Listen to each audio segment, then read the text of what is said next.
Hello, my name is Sasha, and this is going to be a Yiddish course, kind of like an experiment Yiddish course for beginners, absolute beginners, people who have no prior exposure to Yiddish language, or people who have minimal exposure.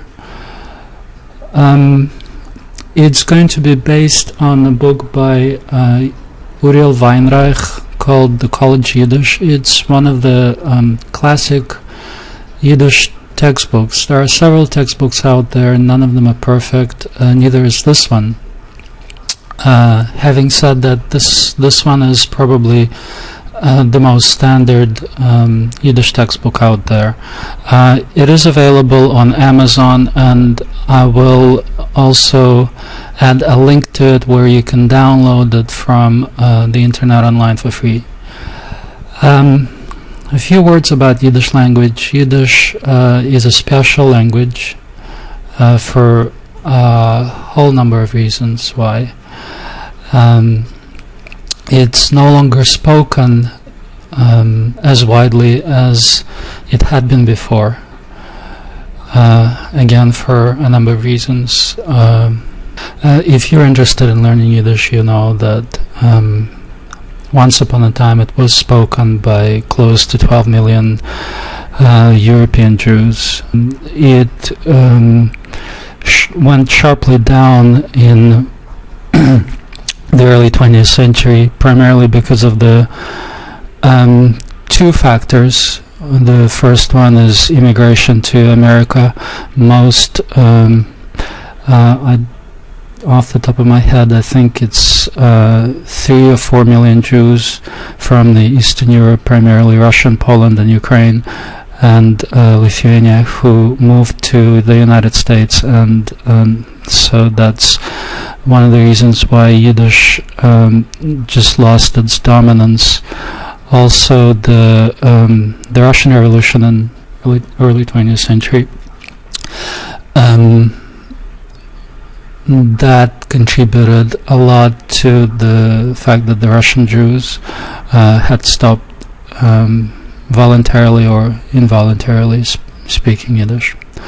So those are the two factors in the beginning of the 20th century that contributed to the decline in the Yiddish being spoken. And then of course there's the Second World War and the policies of the Soviet government, the war with Germany, and the formation of the State of Israel. We have to mention that.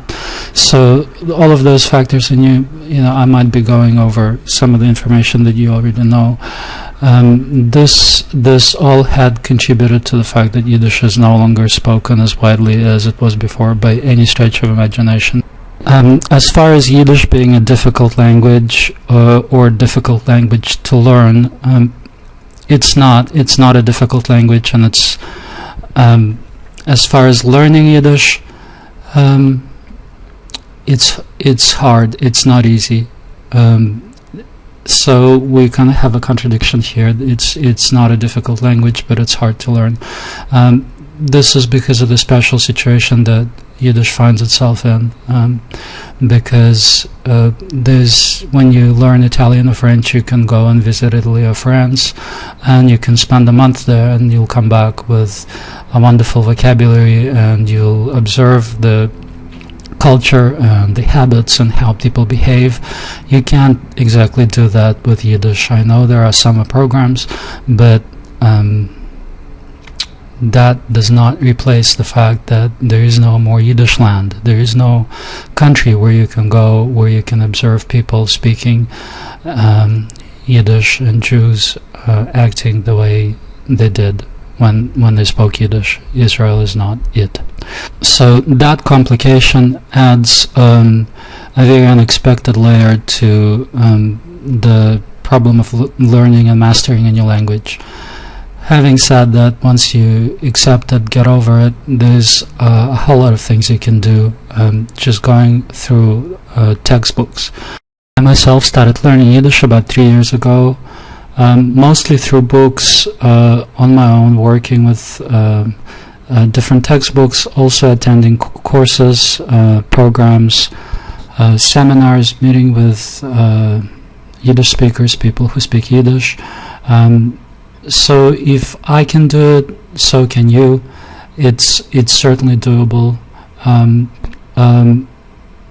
Mit Gottes Hilfe lassen wir uns heben dem Kurs.